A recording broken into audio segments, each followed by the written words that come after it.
Ivoiriennes, Ivoiriens, mes chers compatriotes, nous voici encore en face de vous en ce dimanche 21 juin 2025. Et souvenez-vous, cette date est importante pour le peuple de Côte d'Ivoire parce que le chef de l'État, M. Alassane Ouattara, avait promis ce jour de se prononcer sur sa candidature pour la présidentielle de 2025. Pourquoi cela est important? Cela est important parce que non seulement c'est lui qui organise les élections, mais surtout parce que, ayant violé la Constitution la première fois, la deuxième fois et la troisième fois, les Ivoiriens ont le droit de se poser la question de savoir si M. Alassane Ouattara sera candidat pour un 4e mandat. Et personnellement, je ne suis pas surpris parce que le chef de l'État n'a jamais, mais au grand jamais, respecté sa parole sur un fait national, sur une décision nationale ou internationale. Rappelez-vous, en 2020, sous la pression de Washington, M. Ouattara avait été convoqué à Dakar pour lui demander qu'il a fini les 2 mandats de partir, de ne pas chercher à faire un 3e mandat. Il a claqué la porte à Dakar, il est allé convoquer, après avoir réfléchi, il a vu que c'était plus fort que lui, parce que Macron lui-même lui aurait dit que c'est plus fort que lui. Donc il est rentré à Washington pour dire qu'il ne sera plus candidat. Étant donné que par la suite les choses ont changé à Washington, la présidence a changé à Washington, M. Ouattara est revenu sous le prétexte qu'il a perdu son premier ministre. Donc il revient et il est candidat. Un argument terre à terre. Donc voyez-vous, c'est un monsieur qui n'a jamais respecté sa parole.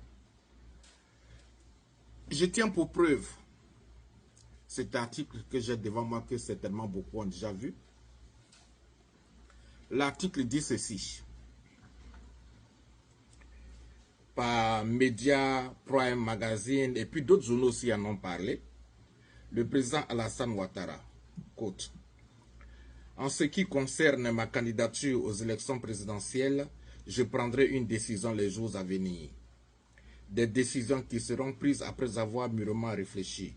Néanmoins, comme vous le souhaitez, j'accepte de rester à la tête du RHDP. » Fin de citation. Voyez-vous, ceci veut dire que le chef de l'État n'est pas un homme de parole. Tu as dit devant le monde entier qu'aujourd'hui, 21 juin, tu allais te prononcer. Et tu te rétractes.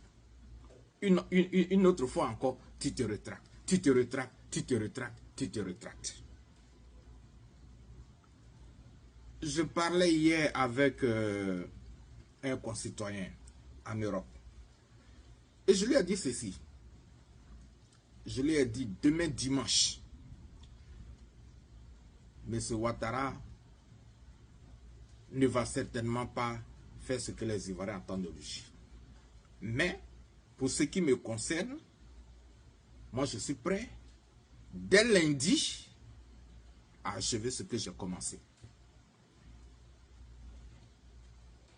Aujourd'hui, il a promis aujourd'hui se prononcer sur le fait qu'il sera candidat ou bien il ne sera pas candidat. Il est en train de faire des sacrifices de gauche à droite. Il est en train de payer les gens de gauche à droite. Il est en train de multiplier les contacts diplomatiques de gauche à droite. Et pourtant, le peuple le plus concerné, tu l'ignores.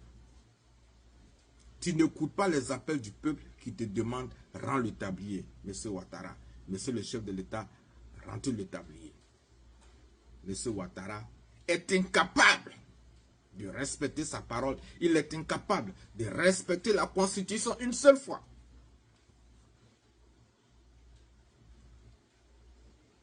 La Côte d'Ivoire a tout donné à ce monsieur. Mais il s'est avéré être le président le plus mauvais de l'histoire ivoirienne. Je le dis en pesant mes mots. Comment un chef d'État peut s'asseoir devant le monde entier, dire que le 21, je vais me prononcer, et le 21, tu changes. Le 21 janvier, le 21 juin arrive, tu changes de parole. Et quand nous analysons ce communiqué, je vous l'ai dit dès le départ, quand M. Ouattara dit une parole, il faut renverser ce qu'il dit pour avoir la vérité. Si M. Ouattara dit oui, ça veut dire non au fond de son cœur. Si M. Ouattara dit qu'il va faire quelque chose, ça dit qu'il ne va pas le faire au fond de son cœur. Et puis, il dit ceci. Néanmoins, comme vous le souhaitez, j'accepte de rester à la tête du RHDP. Un président de la République ne peut pas être à la tête d'un parti politique. Il se promène d'après lui avec la copie de la Constitution ivoirienne dans sa poche, mais il ne connaît pas la loi. Je suis désolé. Je suis diamétralement désolé. Et quand nous dénonçons ces choses aberratoires, les ados-moutons qui ne réfléchissent pas, ils osent s'attaquer à nous. C'est inacceptable. Alors, il faut que le peuple comprenne que M. Ouattara n'a pas l'intention de laisser le tablier. Parce que d'abord, il est venu au pouvoir par un coup d'État. Il est venu au pouvoir par la force. Il n'a pas l'intention de partir. Ça fait un. De deux, il a diamétralement endetté la Côte d'Ivoire. La Côte d'Ivoire a de multiples richesses, malgré que Ouattara les dilapide, les épuise.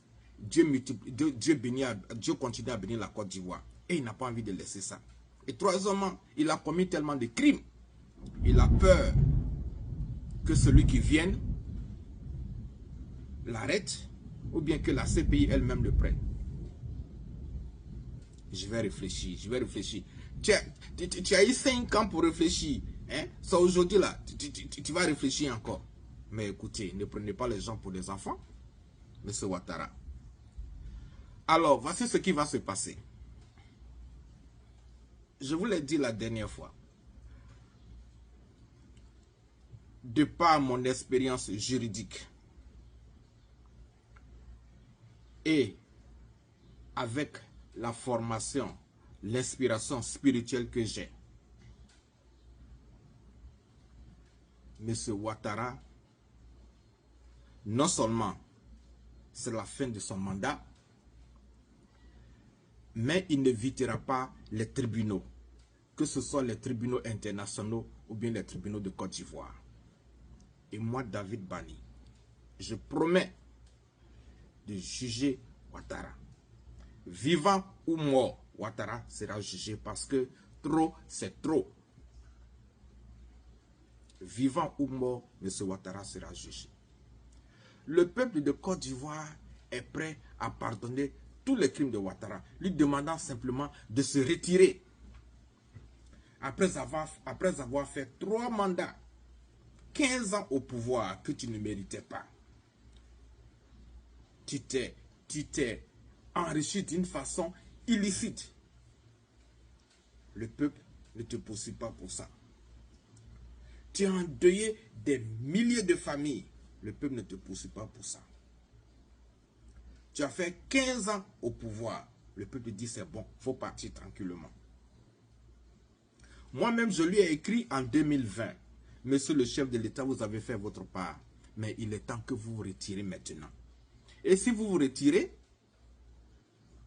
celui qui va venir, si c'est moi, si c'est Pierre, si c'est Paul, on va vous prendre comme conseiller et il n'y aura pas de poursuite judiciaire contre vous. Mais M. Ouattara ne veut écouter personne. Donc, à partir de lundi, à partir de demain, nous allons faire ce que nous avons promis de faire. Et seul Dieu décidera la suite.